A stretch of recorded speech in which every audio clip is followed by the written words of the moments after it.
My wife, Emily, and I have been married for 6 years. We met through mutual friends, and from the start, she was the type of person who made you feel like you were the most important person in the world. She had this energy about her, confident, charming, the kind of woman who could walk into a room and immediately become the center of attention. I was hooked from the moment we met. For years, our marriage seemed solid. We weren't perfect, but we had built a good life together. I run a small business, and she works in corporate finance, which meant we both had demanding schedules, but we always made time for each other. At least, that's what I thought. Looking back now, I see that I was blind to the signs, too trusting, too comfortable in the idea that what we had was real. Things started changing about 8 months ago.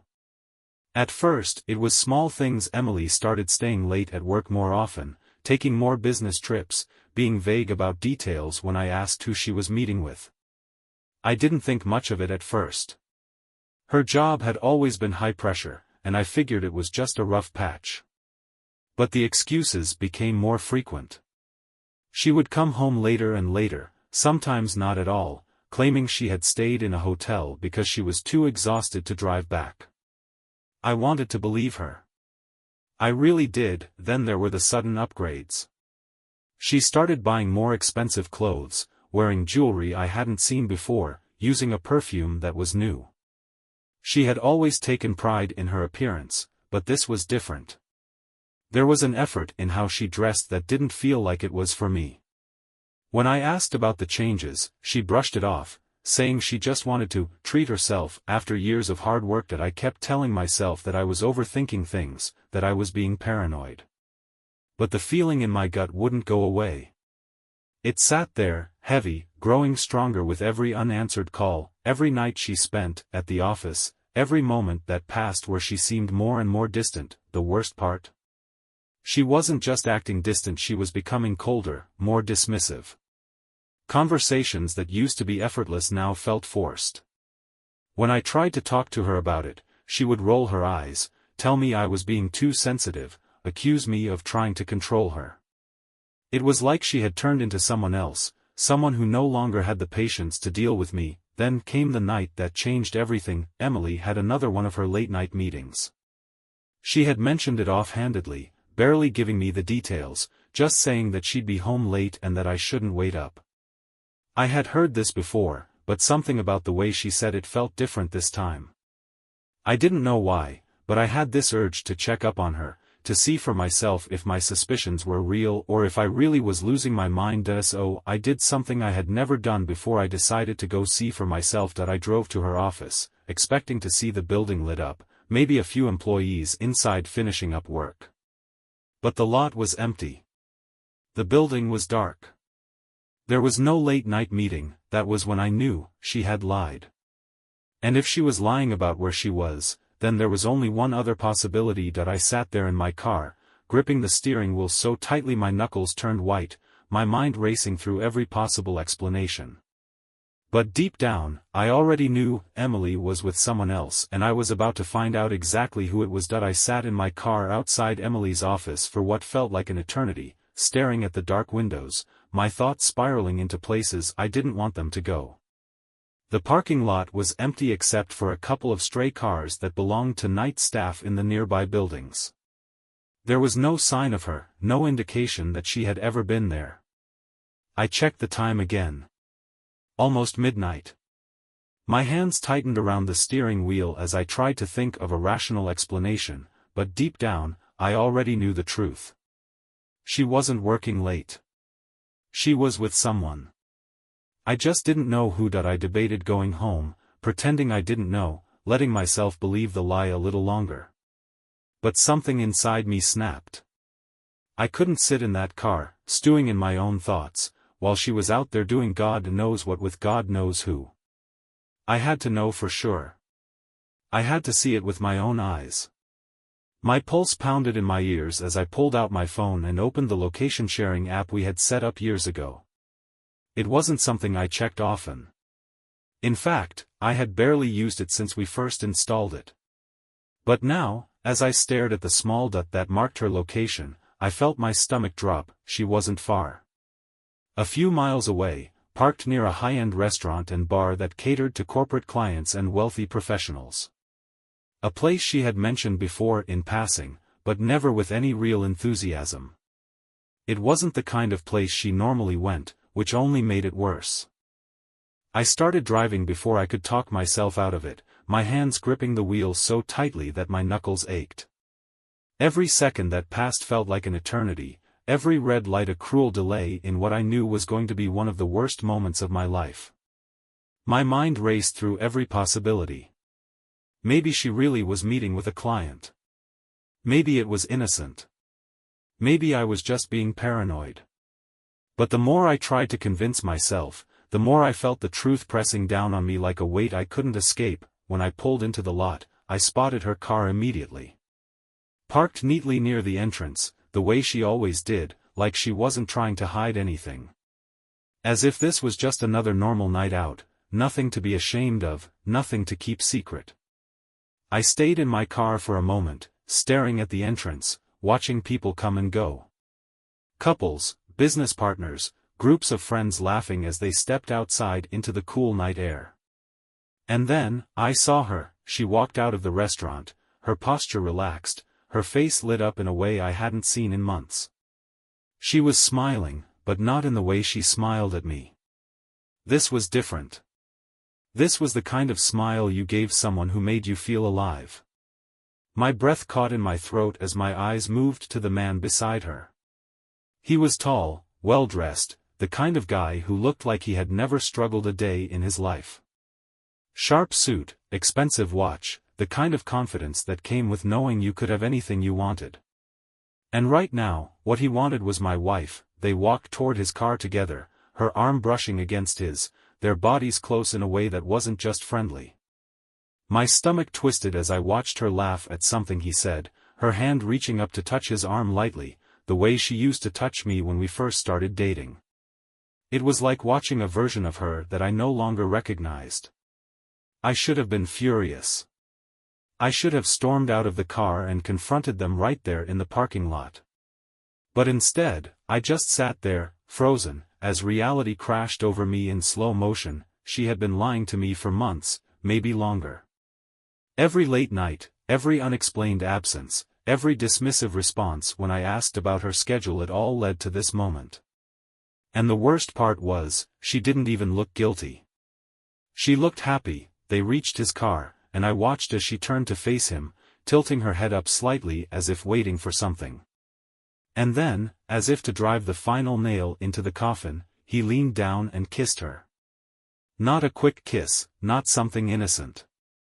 It was deep, familiar, the kind of kiss that told me this wasn't new. This wasn't a one-time thing. This was something that had been going on for a long time. Something inside me cracked. I gripped the steering wheel, my jaw clenched so tightly that it hurt. Every nerve in my body screamed at me to do something, to react, to stop watching like some pathetic bystander in my own life. But I couldn't move. I couldn't breathe.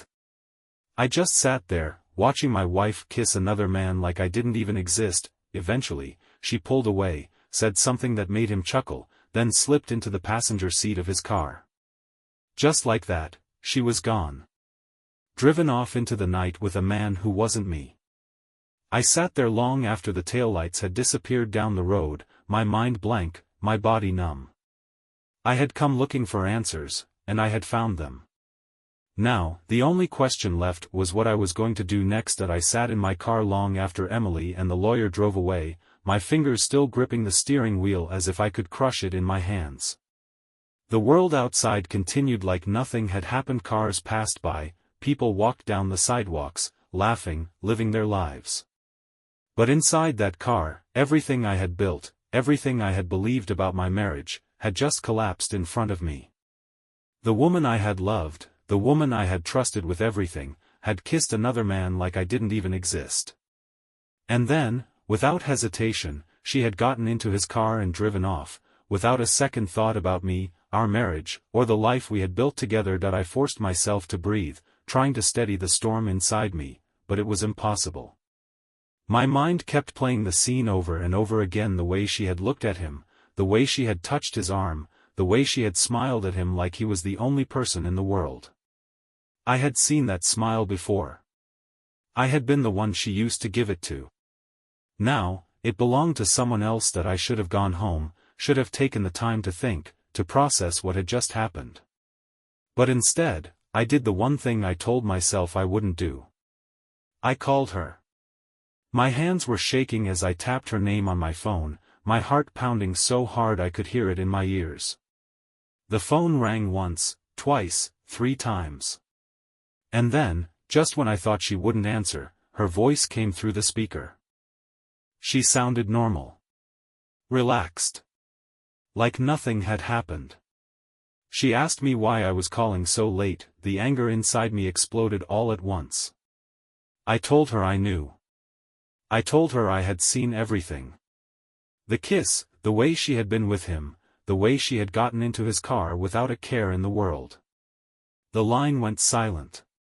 For a moment, I thought she had hung up, but then she let out a small sigh, the kind of sigh you give when you're caught but don't really care. She didn't deny it.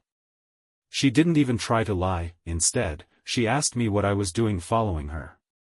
Like I was the one who had done something wrong. Like I was the one who had betrayed her. I couldn't believe what I was hearing. After everything, after months of lying, of sneaking around, of treating me like I was an afterthought in my own marriage, she had the nerve to act like I was the one at fault. My hands tightened into fists as I struggled to keep my voice steady, but the anger, the sheer disbelief, was making it impossible. That I asked her how long it had been going on. She hesitated, and then, in the most casual tone imaginable, she said, "A few months." Like it was nothing. Like she was telling me she had started a new hobby, or picked up a new show to watch. No remorse. No guilt. Just a flat, emotionless admission that she had been sleeping with another man behind my back for months. That was when I knew she hadn't just betrayed me. She had checked out of our marriage a long time ago. She had moved on while still living in my house, still wearing my ring, still playing the role of my wife when it was convenient for her. She hadn't even been trying to hide it. Not really.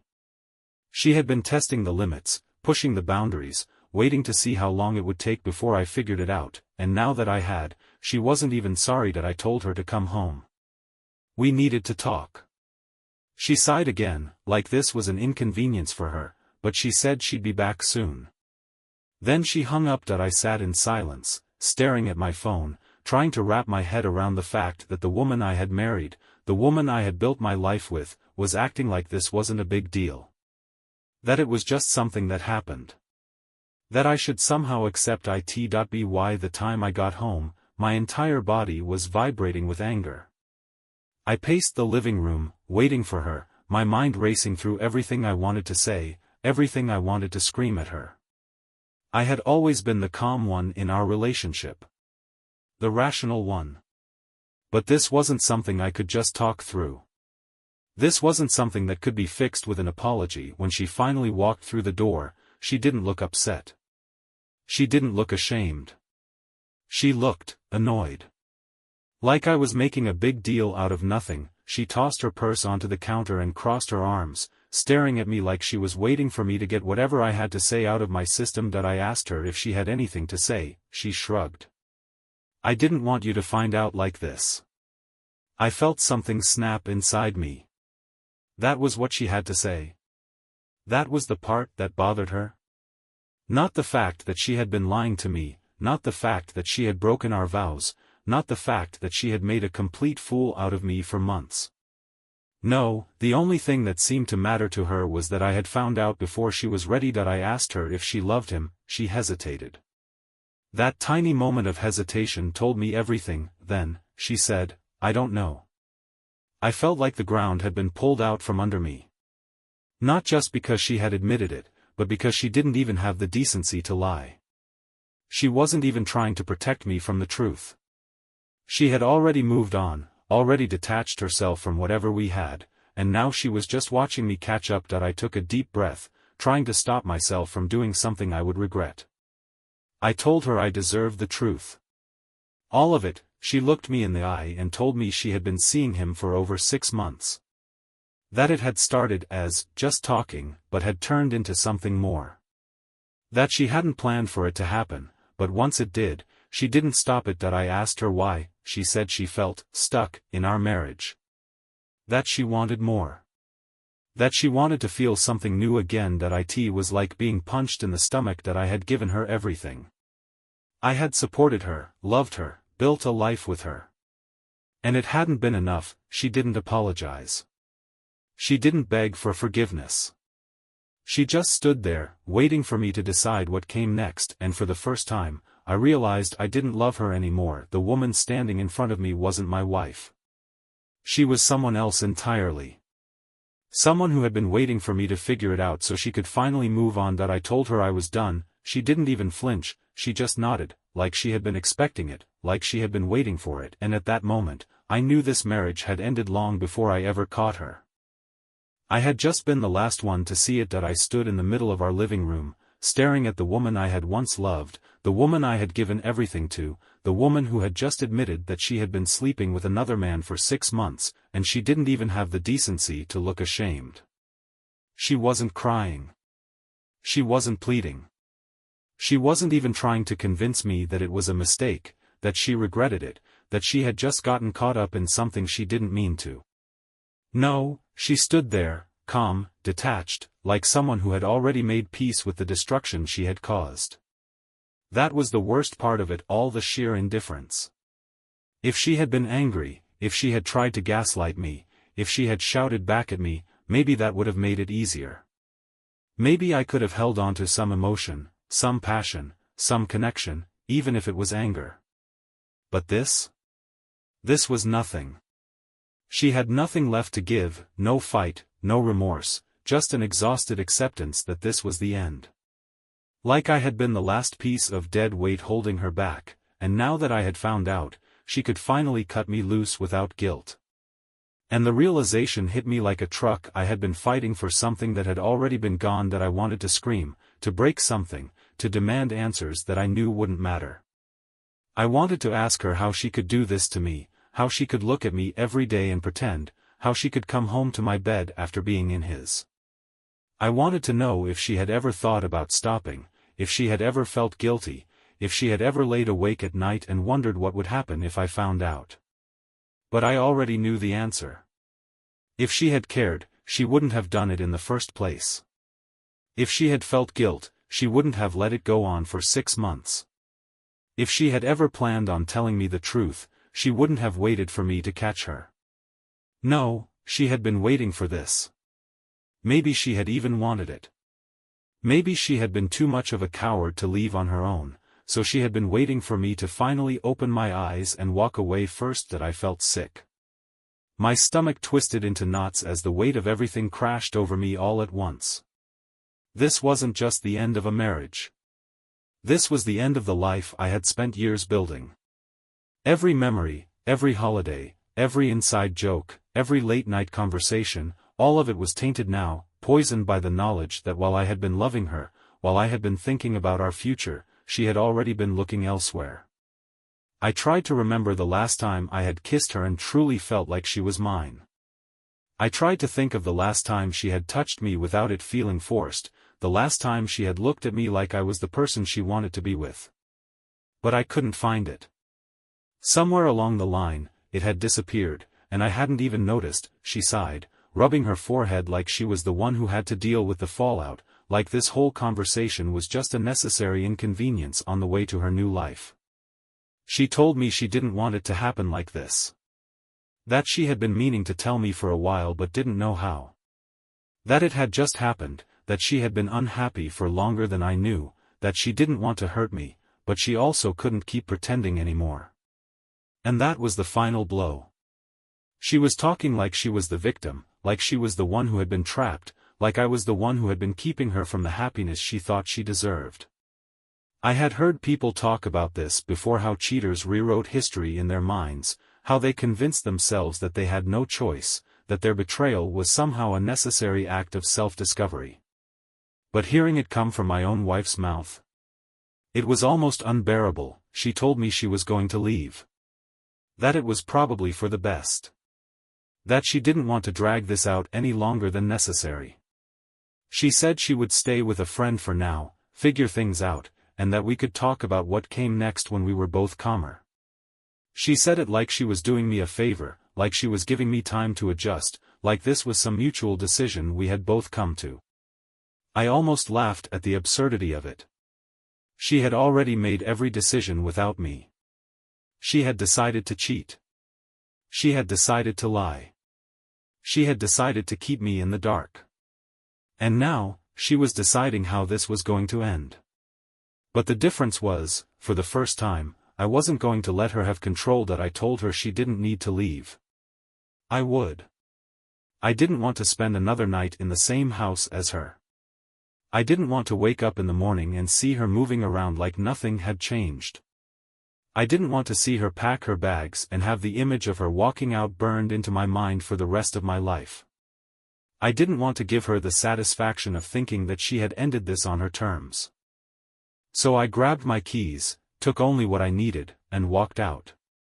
I didn't slam the door. I didn't yell. I didn't give her any last words to hold on to. I just left. The drive was a blur. I wasn't even sure where I was going, only that I needed to be anywhere but there. My mind kept looping through everything that had just happened, trying to make sense of it, trying to understand how it had come to this. But there was no understanding it. There was no rationalizing it. The woman I had loved had looked me in the eyes and told me, with no hesitation, that she had already moved on. And now, I had to do the same. That I checked into a hotel, dropped my bag on the floor, and sat on the edge of the bed, staring at the wall. The weight of everything pressed down on me like a lead blanket, suffocating and inescapable.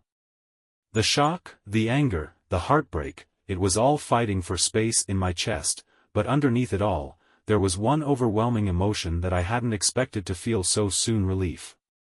Because as much as it hurt, as much as it felt like my entire world had been ripped out from under me, at least now, I knew.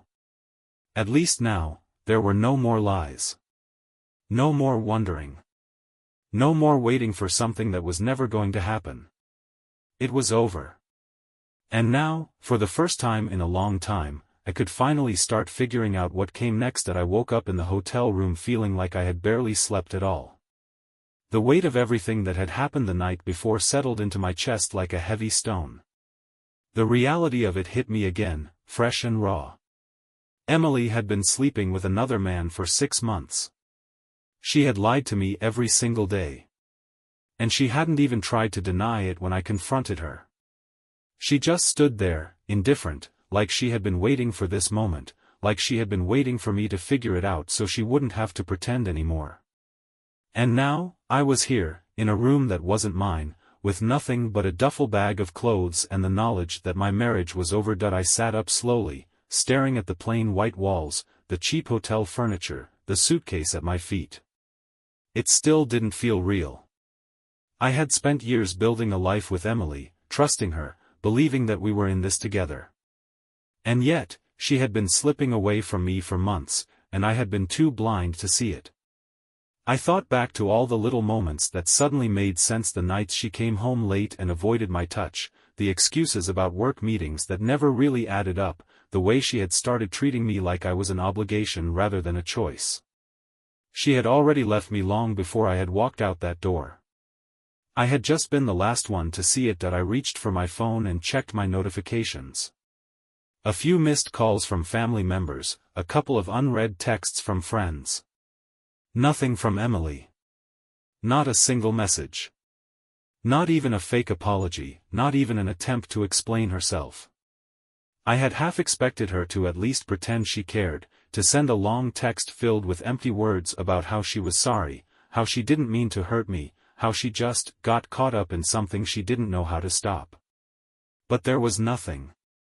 She hadn't even tried. I wasn't sure if that made it better or worse. I thought about calling her, demanding answers, making her explain herself, making her face the pain she had caused me. But what would be the point? Nothing she said would change what she had done. Nothing would erase the images burned into my mind: the way she had looked at him, the way she had touched him, the way she had kissed him like I didn't even exist. She had already given me all the answers I needed. And no matter what she said, no matter what excuse she tried to use, it wouldn't make a difference. She had chosen him. That I had spent the past several months living a lie. I had spent years loving a woman who didn't love me enough to stay faithful. And now, I had to accept the fact that there was nothing left to salvage. The person I had married didn't exist anymore. Maybe she never had. I got up and walked over to the window, staring out at the unfamiliar city streets below. The world kept moving, completely indifferent to the fact that my life had just fallen apart.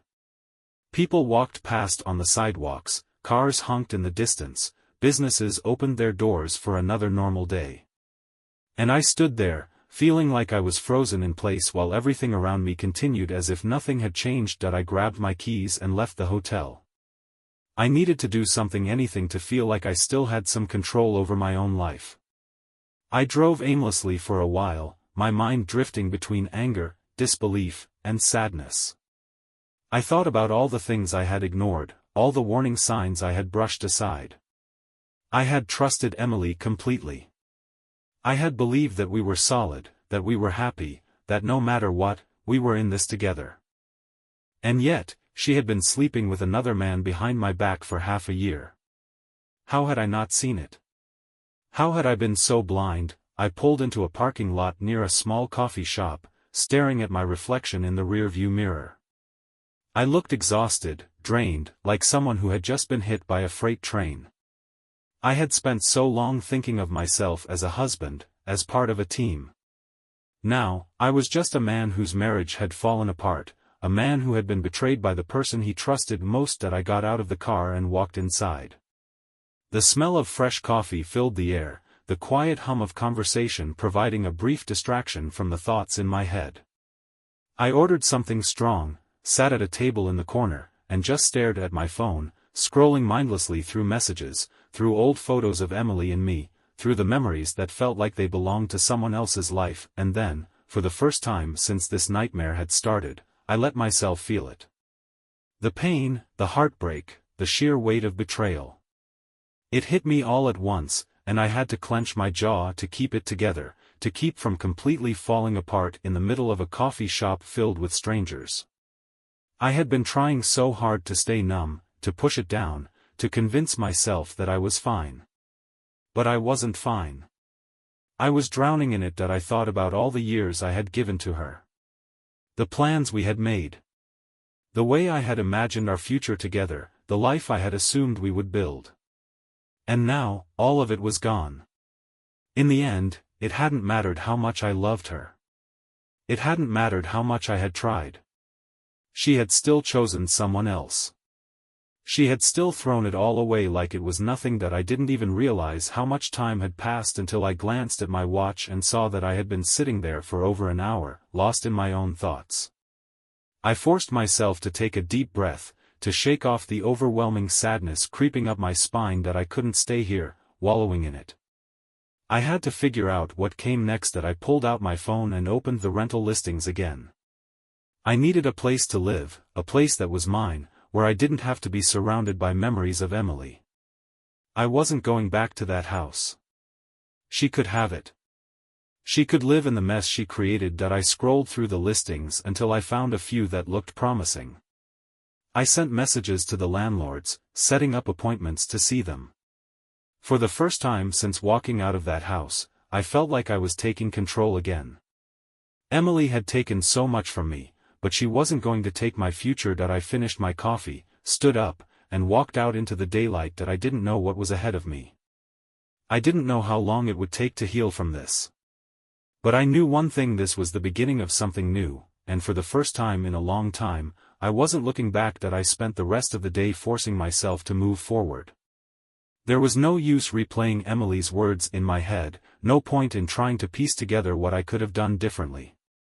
It was already done. She had made her choice, and I had made mine. The only thing left to do now was figure out how to rebuild my life without her in it. I drove around the city, checking out the apartments I had found online. Some were too small, some too expensive, but I wasn't looking for perfect. I was looking for a fresh start. A place where I wouldn't feel like a ghost trapped inside the ruins of my old life. After a few stops, I found one that felt right. It wasn't anything special, just a decent one-bedroom in a quiet part of town. But it was enough. I signed the lease without hesitation. I wasn't going to drag this out, wasn't going to give myself time to second guess. The sooner I was out of that house, the better. Emily still hadn't called. I wasn't sure why I kept checking my phone, half expecting to see her name pop up. Maybe I had hoped for something, some sign that she felt even an ounce of guilt, some pathetic attempt to explain herself, to tell me she had made a mistake. But there was nothing. The silence from her told me everything I needed to know. She didn't regret it. She had been waiting for this, and now that I was gone, she didn't need to pretend anymore. That I went back to the hotel that night, tossing my bag onto the bed before collapsing onto the mattress. My body ached from exhaustion, but my mind wouldn't let me rest. I stared at the ceiling, thinking about the life I had been living up until yesterday. It was strange how quickly everything had changed. One day, I was a husband, a man with a future that felt stable, predictable. The next, I was alone, starting over from scratch. I felt like I had stepped into someone else's life, like I was watching my own reality from the outside. Sleep didn't come easily. Every time I closed my eyes, I saw her with him. The way she had touched his arm, the way she had leaned into him like he was the one she belonged to. I clenched my jaw, turning onto my side, forcing myself to stop thinking about it. It didn't matter anymore. She had already chosen him. Morning came too soon, but I forced myself out of bed, packed my things, and checked out of the hotel. I had one last thing to do before I left that chapter of my life behind. That I drove back to the house, pulling into the driveway for what I knew would be the last time. It felt surreal, stepping inside, knowing I wouldn't be coming back. The air felt heavy, suffocating, filled with the ghosts of the life we had built together. I could still see traces of us everywhere: the framed pictures on the shelves, the coffee mug she always used, the jacket she had draped over the couch the night before. But none of it belonged to me anymore. This wasn't my home. Emily was sitting in the kitchen when I walked in, drinking coffee like it was just another morning. She barely looked up as I set my keys down on the counter. I told her I was moving out, that I had already signed a lease, that she could keep the house. I expected some kind of reaction: shock, regret, anger. But she just nodded, like it was the most natural thing in the world. Like this was exactly how she had imagined it would play out. That was when I knew, beyond any doubt, that I had made the right decision. That I grabbed the rest of my things without saying another word. The longer I stayed, the more it felt like she was erasing me, like she had already rewritten her life without me in it. I wasn't going to stand there and give her the satisfaction of seeing me struggle. As I walked out the door, I didn't look back. I threw my bags into the car and drove straight to my new apartment. It wasn't home yet, but at least it was mine. I spent the rest of the day unpacking, filling the empty space with whatever I had left. There wasn't much, but it didn't matter.